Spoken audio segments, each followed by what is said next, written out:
everybody, this is Lee from Poplar Point Studio. I have been out planting containers today and I'm so happy. These are the last two we're doing and it's the front entrance and these are so happy.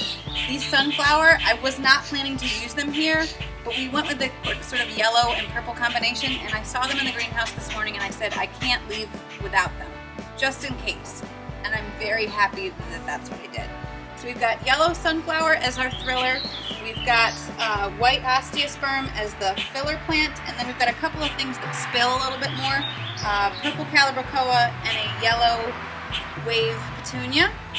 But I also tried it with a yellow and white calibrachoa, and this guy is Superbell's Lemon Slice. This is a Proven Winners hybrid, 6 to 10 inches. So I liked the bright yellow of this with the sunflower, but I didn't like that the same flower shape and size was here, so I sort of liked the contrast.